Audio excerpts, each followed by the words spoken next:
نبی کے عاشقوں، قرآن مقدس کی بابرکت محفل اللہ تعالیٰ کے مقدس گھر میں دعا ہے کہ اللہ تعالیٰ اپنی بارگاہ میں قبول فرمائے، اور جن ساتھیوں نے محنت کر کے اس پروگرام کا انعقاد کیا ہے اللہ تعالیٰ ان کی محنت کو قبول فرمائے۔ جو ساتھی دور دراز سے سفر کر کے اس محفل میں شریک ہوئے ہیں اللہ تعالیٰ ان سب کی حاضری کو شرف قبولیت سے نوازے، اور ہم سب کو حق سمجھ کر اس پر عمل کرنے کی توفیق بخشے۔ 17واں پارہ ہے اور سورہ حج ہے، اور آیت نمبر 41 ہے۔ پارہ کون سا ہے؟ سورت کون سی ہے؟ آیت کون سی ہے؟ 41۔ اللہ تعالیٰ نے اس آیت میں مہاجرین کا تذکرہ کرتے ہوئے فرمایا ہے، کیونکہ پیچھے مہاجرین کا ذکر ہے۔ پیچھے جو آیت ہے نا، الذین اخرجوا من دیارہم بغیر حق الا ان یقولوا ربنا اللہ، یہ مہاجرین کا تذکرہ ہے۔ اللہ تعالیٰ نے فرمایا کہ یہ مہاجرین ایسے لوگ ہیں، یہ بات آپ کے ذہن میں ہونی چاہیے کہ خلفائے راشدین مہاجرین میں سے، خلفائے راشدین مہاجرین میں سے، اور مہاجرین کی تعداد کتنی ہے؟ مرد عورتیں ملا کر تقریباً 114۔ مہاجرین کی تعداد کتنی ہے؟ 114، اور خلفائے راشدین مہاجرین میں سے۔ اللہ تعالیٰ نے فرمایا الذین امکناہم فی الارض، یہ مہاجرین ایسے لوگ ہیں اگر ہم ان کو زمین میں تمکن دیں، طاقت دیں، حکومت دیں، یہ مہاجرین ایسے لوگ ہیں اگر ان کو ہم زمین میں تمکن دیں، طاقت دیں، حکومت دیں، تو حکومت کے نشے میں آ کر بہت سارے لوگ ڈگمگا جاتے ہیں، انا ربکم الاعلی کی صدائیں لگاتے ہیں، ان کے قدم ڈگمگا جاتے ہیں، دین سے ہٹ جاتے ہیں۔ لیکن یہ مہاجرین ایسے لوگ ہیں الذین امکناہم فی الارض، اگر ہم ان کو زمین میں حکومت دیں تو یہ کیا کریں گے؟ قرآن کہتا ہے اقاموا الصلاۃ، نماز قائم کریں، وآتوا الزکاۃ، زکوٰۃ ادا کریں، وامروا بالمعروف، بھلائی کا حکم کریں گے، ونہوا عن المنکر، اور برائی سے روکیں گے۔ قرآن ہے نا، میں نے کیا پڑھا ہے آپ کے سامنے؟ قرآن پڑھا ہے نا۔ قرآن کہتا ہے اگر ہم ان کو حکومت دیں تو یہ کیا کریں گے؟ نماز قائم کریں گے، زکوٰۃ ادا کریں گے، وَأَمَرُوا بِالْمَعْرُوفِ، قریب وَأَمَرُوا بِالْمَعْرُوفِ، بھلائی کا حکم کریں گے، برائی سے روکیں گے۔ یعنی اگر ہم ان کو حکومت دیں تو یہ شریعت کے مطابق کام کریں گے۔ صحیح کہہ رہا ہوں غلط کہہ رہا ہوں؟ صحیح کہہ رہا ہوں غلط کہہ رہا ہوں؟ بھلائی کا حکم کریں گے، سے روکیں گے، بھلائی کا حکم کریں گے، برائی سے روکیں گے۔ ذہن کو تھوڑا منطقی بنائیں، بھلائی کا حکم کریں گے،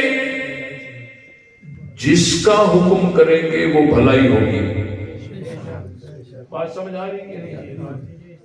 جس کا حکم کریں گے وہ بھلائی ہوگی، جو حکم کریں گے وہ بھلائی ہوگی، جس سے روکیں گے وہ برائی ہوگی۔ یہ شریعت کے مطابق کام کریں گے۔ قرآن سچا ہے یا نہیں؟ ہم اہل سنت کا جرم یہی ہے کہ ہم کہتے ہیں قرآن سچا ہے، بس کسی دلیل کی کوئی ضرورت نہیں۔ کون کہتے ہیں کہ خلفاء نے صحیح فیصلے نہیں کیے؟ قرآن سے پوچھو۔ قرآن کہتا ہے اگر حکومت ملے گی تو شریعت کے مطابق کام کریں۔ اب آئیے، حضرت ابو بکر، حضرت عمر، حضرت عثمان رضی اللہ تعالی عنہم اجمعین کو حکومتیں ملی یا نہیں ملی؟ اس چیز کا انکار دشمن بھی کر سکتا نہیں۔ اور یہ تینوں مہاجرین میں سے ہیں یا نہیں؟ اس کا انکار بھی کوئی مخالف نہیں کر سکتا۔ کتنی آسان سی بات ہے۔ یہ مہاجرین بھی ہیں، ان کو حکومت بھی ملی ہے۔ اب قرآن کہتا ہے ان مہاجرین کو جب حکومت ملے گی تو جو حکم کریں گے وہ بھلائی ہوگی، جس سے روکیں گے وہ برائی ہوگی۔ یہ نماز قائم کریں گے، زکوٰۃ ادا کریں گے، یعنی شریعت کے مطابق کام کریں گے۔ اب ایک طبقہ ہے وہ کہتے ہیں نہیں قرآن صحیح نہیں کیا، ہمیں پتہ ہے انہوں نے باغ فتح والا فیصلہ صحیح نہیں کیا، باغ فتح والا فیصلہ صحیح نہیں کیا، خبر واحد تھی اور قرآن کے چکر میں آ گئی اور یہ ہو گیا وہ ہو گیا، انہوں نے صحیح نہیں کیا۔ اب قرآن کہتا ہے کہ وہ شریعت کے مطابق کام کریں گے۔ یہ کہہ رہے کہ نہیں انہوں نے شریعت کے مطابق کام نہیں کیا، ہم اس طبقے کی مانی یا قرآن کی؟ بس بات ختم ہو گئی۔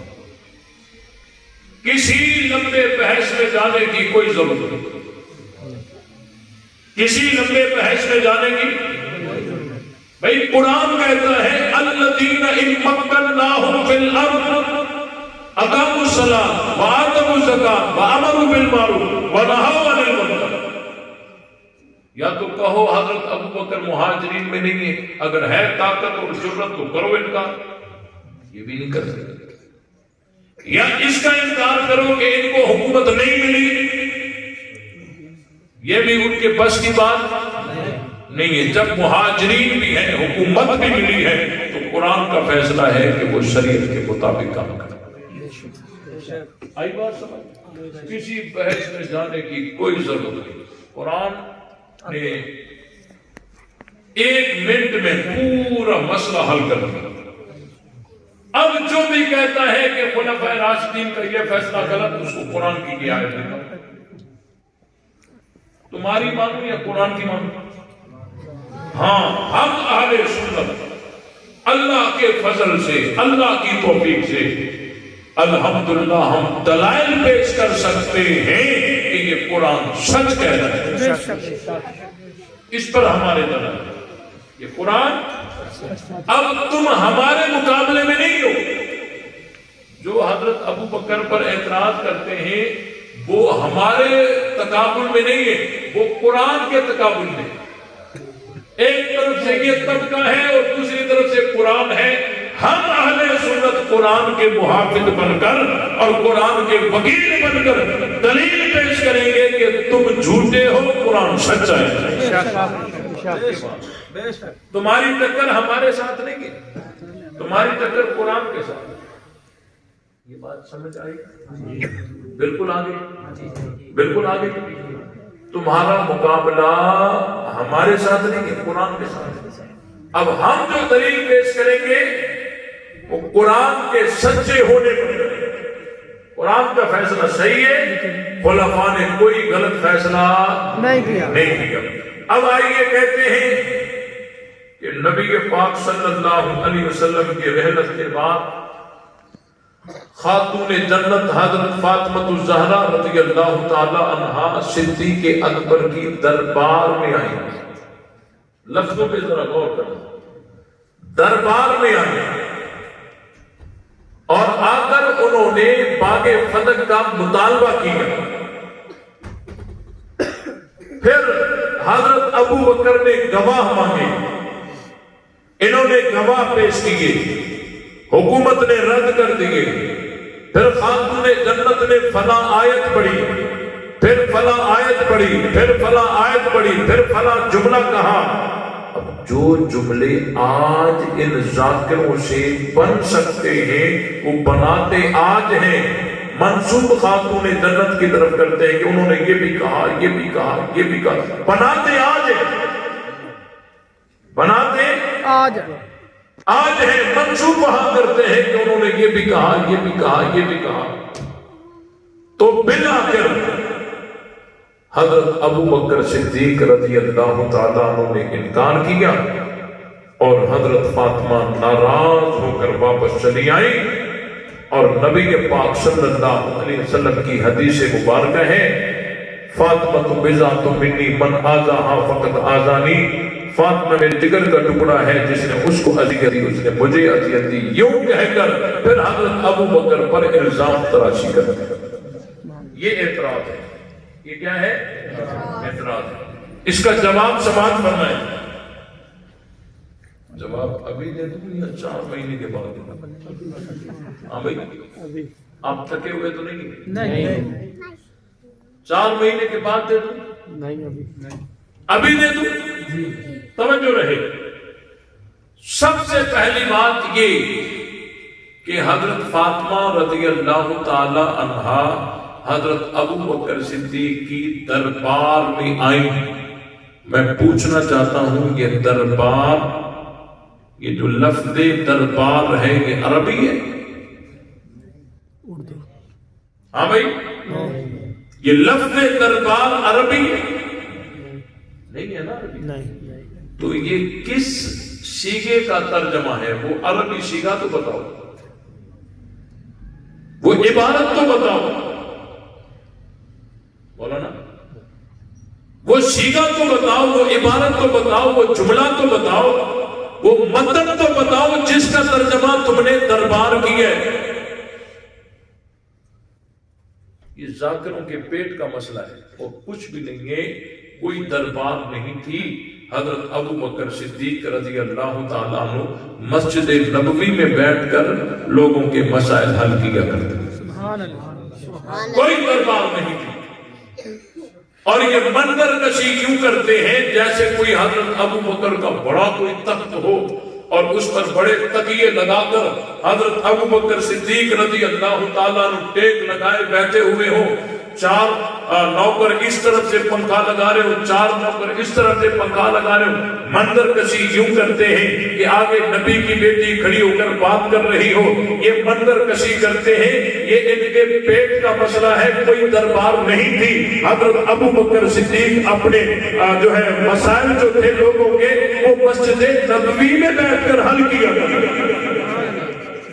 کوئی دربار نہیں. یہ بات سمجھ آ گئی؟ یہ بات آگے سمجھ. اگلی بات, حضرت فاطمہ رضی اللہ تعالی عنہا حضرت ابو بکر صدیق کے دربار میں گئیں. یہ بات بھی غلط ہے. حضرت فاطمہ رضی اللہ تعالی عنہا حضرت ابو بکر کے پاس گئی ہی نہیں ہے. گئی ہی نہیں. نبی پاک صلی اللہ علیہ وسلم کی رحلت کے بعد حضرت ابو بکر کے پاس حضرت فاطمہ باغ فتح مانگنے کے لیے گئی ہی نہیں ہے. آئے کوئی ہم سے بات کرے, اللہ کے فضل سے دلال رکھتے ہیں. حضرت فاطمہ وہاں گئی ہی نہیں ہے.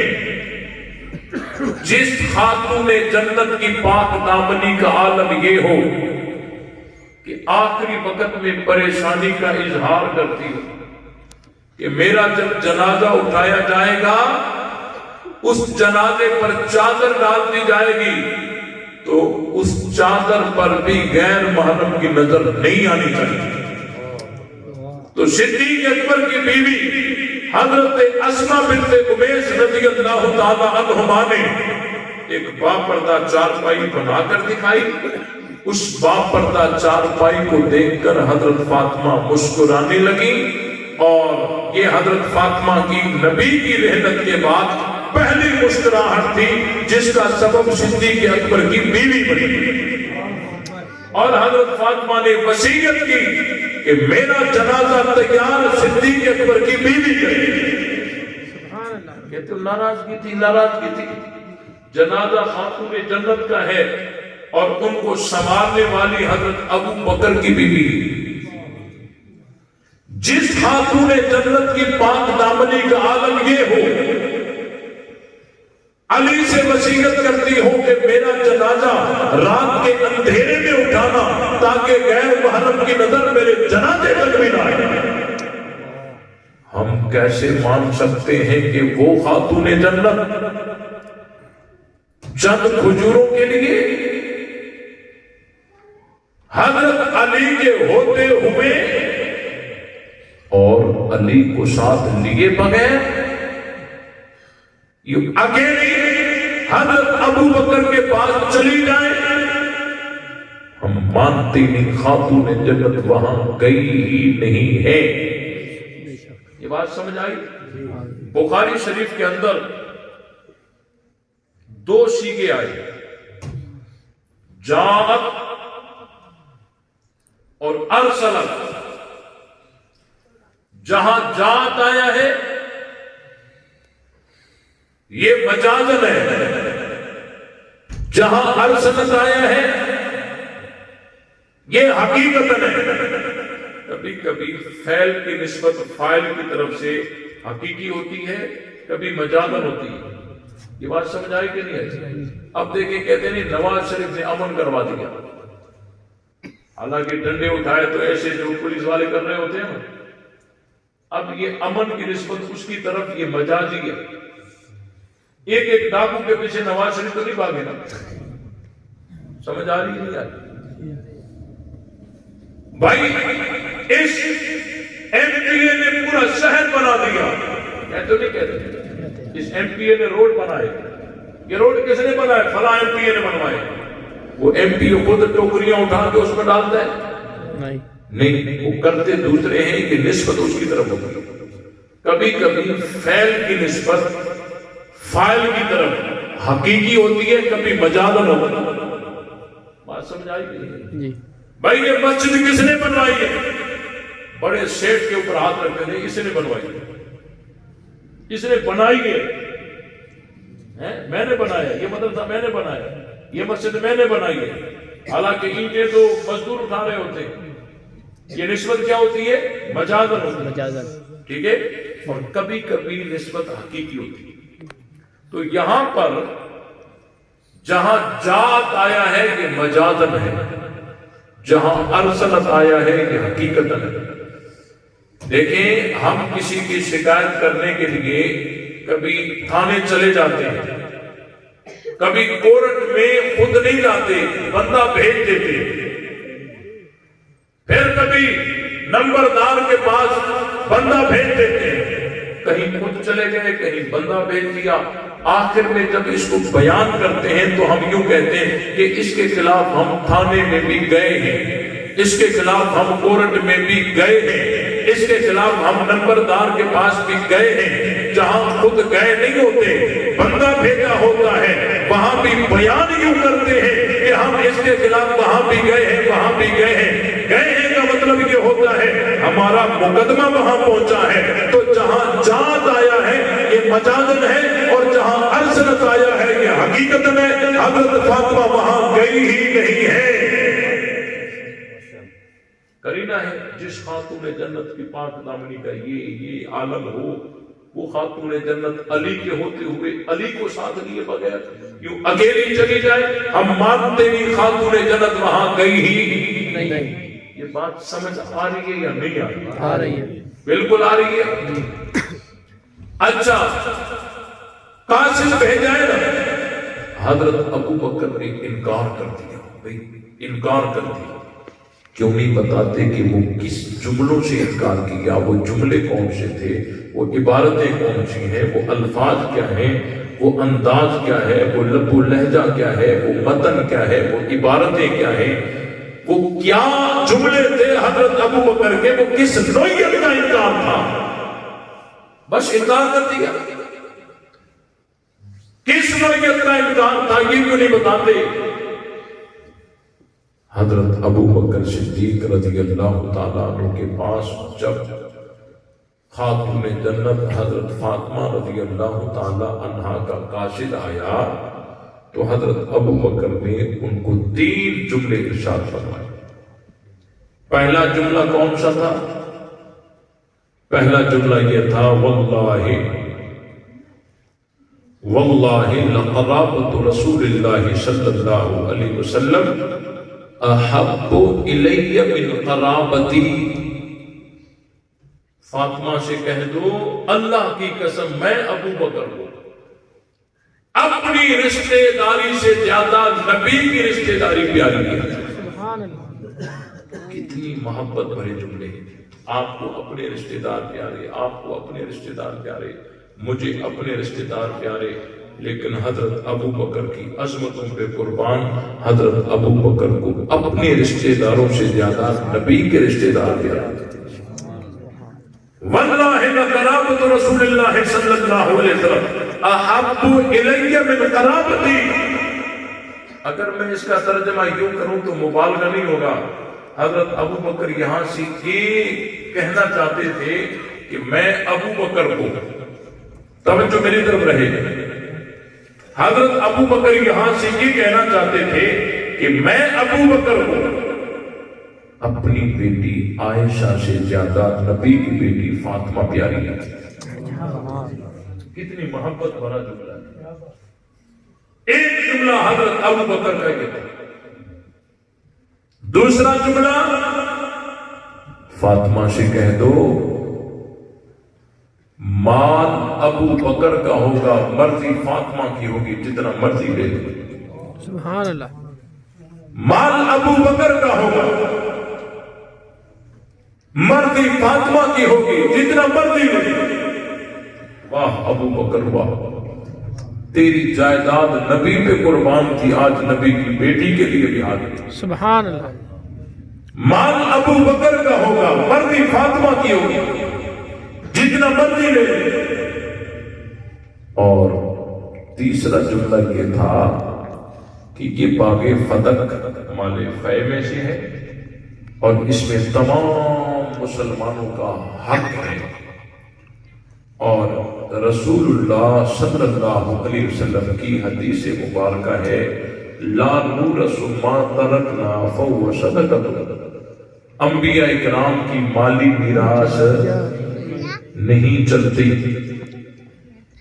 اب میں نبی کی مخالفت کروں، یہ مجھ سے نہیں ہو سکتا، میں نبی کی مخالفت نہیں کر سکتا۔ ہاں رسول اللہ صلی اللہ علیہ وسلم جس طرح باغ فتح سے آپ کو وظائف دیا کرتے تھے، میں ابو بکر بھی اسی طرح دیتا رہوں گا، اسی طرح، لیکن بطور ملکیت کے، بطور وراثت کے میں تمہیں دے دوں، یہ مجھ سے نہیں ہو سکتا، میں نبی کی مخالفت نہیں کر سکتا، میں مجبور ہوں۔ جب یہ جواب حضرت فاطمہ تک پہنچا تو حضرت فاطمہ مطمئن ہو گئی اور آخری وقت تک اس باغ فتح کے متعلق کوئی بات ہی نہیں کی۔ اتنی سی بات، اتنی سی بات ہے، کہتے نہیں، ناراض ہو گئی، ناراض ہو گئی، ناراض ہو گئی، جھوٹ بولتے۔ نبی کی حدیث سن کر آپ مسلمان بھی ناراض نہیں ہوتا، حضرت فاطمہ کیوں ہوگی؟ لیکن کہتے ہیں ناراض ہو گئی، ناراض ہو گئی، ناراض ہو گئی۔ یہ پتہ ہے آپ کو ناراضگی پر زور کیوں دیتے ہیں؟ یہ ناراضگی پر زور اس لیے دیتے ہیں تاکہ اگلی بات فٹ کر سکیں کہ فاطمہ میرے جگر کا ٹکڑا ہے، جس نے اس کو اذیت دی اس نے مجھے اذیت دی، یہ فٹ کر سکے۔ حالانکہ اس طرف سے نہیں دیکھتے کہ اگر ہم حضرت فاطمہ کو کہیں کہ ناراض ہو گئی، یہ تان صدیق اکبر پہ نہیں بنے گا، یہ تو حضرت فاطمہ پہ بنے گا کہ نبی کی حدیث سن کر آپ مسلمان بھی ناراض نہیں ہوتا، حضرت فاطمہ ناراض کیسے ہوگی؟ یہ زور اس لیے دیتے ہیں تاکہ اگلی بات فٹ کر سکے۔ اگلی بات کہ فاطمہ میرے جگر کا ٹکڑا ہے، جس نے اس کو اذیت دی اس نے مجھے اذیت دی۔ اب یہ جملہ یہ آپ علیہ السلام نے کس موقع پر فرمایا تھا؟ یہ تو جب حضرت علی ابو جہل کی بیٹی کے ساتھ شادی کا ارادہ کر رہے تھے، تو حضرت فاطمہ کو پتہ چلا، ناراض ہو کر وہ حضور علیہ السلام کے گھر میں آئی تھی۔ اس وقت آپ علیہ السلام نے فرمایا تھا فاطمہ تو بذات منی من آذاہا فقد آذانی، فاطمہ میرے جگر کا ٹکڑا ہے، جس نے اس کو اذیت دی اس نے مجھے اذیت دی۔ تو اللہ کے نبی کی بیٹی اور اللہ کے دشمن کی بیٹی ایک نکاح میں جمع نہیں ہو سکتے، آپ علیہ السلام نے اس وقت فرمایا تھا۔ اور اسی فرمان کی وجہ سے جب تک حضرت فاطمہ زندہ تھی حضرت علی نے کوئی اور شادی نہیں کی تھی۔ یہ تو وہاں کا فرمان یہاں فٹ کرتے ہیں، شرم بھی نہیں آتی۔ یہ بات سمجھ آئی کہ نہیں آئی؟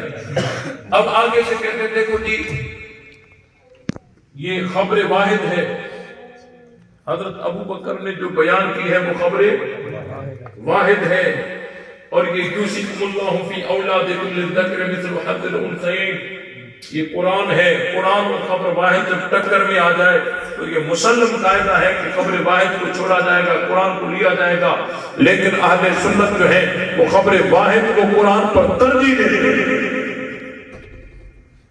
یہ علماء کے سمجھنے کی باتیں ہیں، پتہ نہیں آپ کو سمجھ آئے گی یا نہیں، اس پہ بات کر دوں میں، توجہ رہے۔ دیکھیں بھائی، سب سے پہلی بات یہ کہ یہ خبر واحد نہیں ہے، صرف حضرت ابو بکر کا فرمان نہیں ہے۔ بخاری شریف میں دوسری جلد میں صفحہ 995 پر یہ روایت موجود ہے، جس میں حضرت عمر فاروق رضی اللہ تعالیٰ عنہ کے پاس حضرت علی اور حضرت عباس دونوں آئے تھے، آپس میں ان کا اختلاف ہوا تھا، پھر کہہ رہے تھے ہمیں تقسیم کر کے دو۔ تو حضرت عمر فاروق رضی اللہ تعالیٰ عنہ نے تمام صحابہ اور بھی بیٹھے تھے، جن میں حضرت سعد بن ابی وقاص بھی تھے، حضرت زبیر بھی تھے، حضرت عثمان بھی تھے، حضرت جو ہے علی بھی تھے، حضرت عباس بھی تھے۔ اس وقت حضرت عمر نے فرمایا تھا کیا تمہیں پتہ نہیں کہ رسول اللہ صلی اللہ علیہ وسلم نے فرمایا ہماری مالی میراث نہیں ہوتی؟ تو سب نے مل کر کہا تھا قالوا نعم، جی ہاں رسول اللہ کا یہ فرمان ہمیں پتہ ہے۔ اس میں تو حضرت عثمان بھی ہیں، حضرت سعد بھی ہیں، حضرت زبیر بھی ہیں، حضرت عباس بھی ہیں، حضرت علی بھی ہیں، یہ اکیلے حضرت ابو بکر کی تو بات ہی نہیں ہے، یہ تو سب کی باتیں، سب کی روایت ہو گئی یا نہیں ہو گئی؟ تصدیق ہو گئی نا؟ اس میں تو حضرت عباس بھی ہے، حضرت علی بھی ہے، پھر کیوں کہتے ہو کہ یہ روایت صرف حضرت ابو بکر کو پتا تھا؟ یہ تو حضرت علی کو بھی پتا تھا، حضرت عباس کو بھی پتا تھا۔ یہ بات سمجھ آئی کہ نہیں؟ ایک بات یہ، ایک جواب۔ دوسرا جواب یہ ہے کہ یہ خبر واحد، متواتر، غیر متواتر، یہ تقسیم بعد والوں کے لیے، جنہوں نے ڈائریکٹ رسول اللہ سے سنا، ان کے لیے یہ اقسام حدیثوں کی نہیں ہے۔ ان کے لیے تو نبی کے اس فرمان پر عمل کرنا ویسا فرض ہے جیسے قرآن کی آیت پہ عمل کرنا فرض ہے۔ حضرت ابو بکر نے تو ڈائریکٹ سنا۔ دو جواب۔ تیسرا جواب کہ یہ روایت قرآن کے ٹکر میں ہے ہی نہیں۔ قرآن کی ٹکر میں تب ہوتی جب اس روایت میں نبی کا بھی ذکر ہوتا اور مالی میراث کا بھی ذکر ہوتا، تب یہ اس کے ٹکر میں ہوتی۔ حالانکہ یہ تو اجمال ہے، یوصیکم یہ مجمل ہے۔ اب اس روایت نے اس آیت کی تفسیر کی ہے کہ اس کم میں یہ کتاب امت کو ہے یا نبی بھی شامل ہے؟ روایت نے بتایا اس میں نبی شامل نہیں ہے بلکہ امت ہے۔ بہت ساری آیتیں ایسی ہوتی ہیں کہ بظاہر نبی کی استثناء بھی نہیں ہوتی اور نبی اس میں شامل بھی نہیں ہوتی۔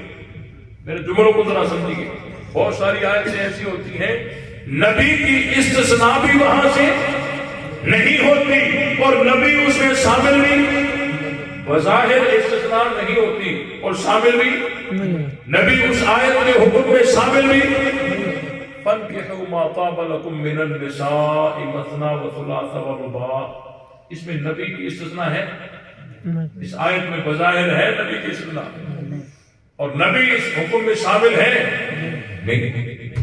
4 شادیاں کرنے کا قرآن نے حکم کیا ہے، نبی کی تو 11 بیویاں تھیں، نبی تو اس آیت سے خارج ہے، استثناء بھی نہیں کی۔ یوصیکم اللہ فی اولادکم للذکر مثل حظ الانثیین، اس میں بظاہر نبی کی استثناء بھی نہیں اور نبی اس حکم میں شامل بھی نہیں۔ اگر یہ بھی سمجھ نہ آئے تو 5واں جواب دیتا ہوں، کوئی تو سمجھ آ جائے گا، کوئی تو سمجھ آ جائے گا۔ دیکھو تم جو کہتے ہو کہ قاتل کے لیے میراث نہیں ہے، لا میراث للقاتل، بیٹے نے باپ کو قتل کیا، اب شیعہ سنی دونوں مذہب کہتے ہیں لا میراث للقاتل، اس قاتل کے لیے کوئی میراث نہیں، کہ باپ کا وارث نہیں بنے گا، ٹھیک ہے؟ لا یرث الکافر المسلم، بیٹا کافر ہو گیا، باپ مسلمان ہے، باپ فوت ہو گیا، یہ بیٹا کافر مسلمان کا وارث نہیں بنے گا۔ تم بھی کہتے ہو تو اصول کافی میں لکھا ہوا ہے، یہ تو اصول کافی بڑی عجیب بات ہے۔ غار میں بیٹھنے والا محمد بن یعقوب قرینی کی کتاب کو کافی کہے تو شور نہیں مچتا، حضرت عمر قرآن کو کافی کہے تو شور مچ جاتا ہے۔ اصول کافی میں لکھا ہوا ہے کافر مومن کا وارث نہیں بنتا، قاتل مقتول کا وارث نہیں بنتا۔ یہ دونوں صورتیں اس آیت سے تم نے کیسے خارج کی؟ وہ راستہ، وہ گلی ہمیں بتا دو، ہم آپ کو یہ والی گلی ہم بتا دیں۔ یوصیکم اللہ فی اولادکم للذکر مثل حظ الانثیین، اس سے قاتل کی استثناء تو نہیں ہے نا، اس آیت میں تو نہیں ہے، لیکن پھر بھی تم اس قاتل کو اس میں شامل نہیں کرتے، قاتل والی صورت اس سے نکالتے ہو اور کافر والی صورت اس سے نکالتے ہو۔ پتہ چلا کہ اس آیت کا جو حکم ہے یہ عام مخصوص منہ البعض ہے، اور جس آیت کا حکم عام مخصوص منہ البعض ہو اس آیت کے حکم میں امکان تفصیل باقی رہے۔ یہ بات سمجھ آئی کہ نہیں؟ یہ بات میں نے علماء کے لیے کر دی، عوام بور ہو گئی، میں دیکھ رہا ہوں آنکھیں سرخ ہو گئی، پتہ نہیں غصے میں یا نیند میں۔ توجہ رہے، حضرت ابو بکر نے باغ صدق نہیں دیا، حضرت ابو بکر نے باغ صدق نہیں دیا۔ یہ ڈکوسلے ہوتے ہیں نا ان کے، میں آپ کو کیونکہ دلائل کی دنیا میں تو الحمدللہ یہ اہل سنت کا مقابلہ نہیں کر سکتے۔ ڈکوسلے، ان کے ہاں تو فیکٹریاں ہیں ڈکوسلوں کی فیکٹریاں ہیں۔ میں پنجاب کے ایک علاقے میں تقریر کی غرض سے گیا تو وہاں تقریر کر کے جیسے میں فارغ ہوا تو ایک بوڑھا بابا سا تھا، اس کو لے آئے، کہنے لگے مولوی صاحب اس کے کچھ اشکالات ہیں، آپ سے یہ سوال کرے گا۔ میں نے کہا ایسوں کو تو ہم ڈھونڈتے ہیں، ایسوں کو تو ہم ڈھونڈتے ہیں، لے آؤ۔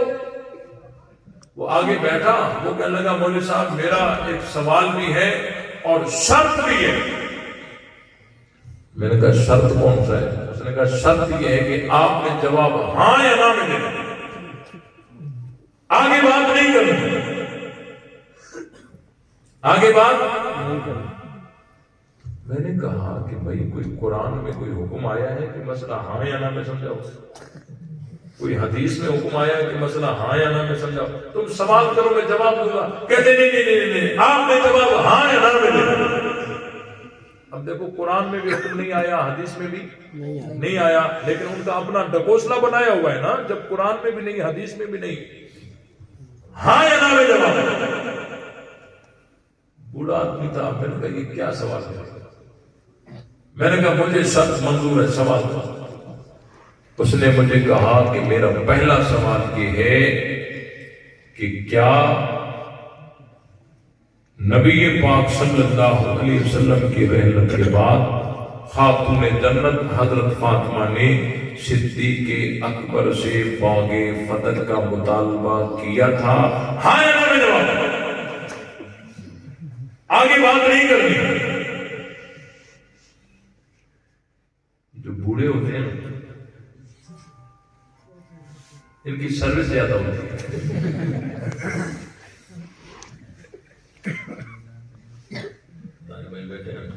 ان کی سروس کیا ہوتی ہے؟ زیادہ ہوتی ہے۔ تو جس لائن میں ہوگا وہ سروس زیادہ ہوگی، اگر نیکی والی لائن میں ہوگا تو اس میں سروس زیادہ ہوگی، اگر گمراہ ہوگا تو وہاں سروس، بہرحال ان کی سروس زیادہ ہوگی۔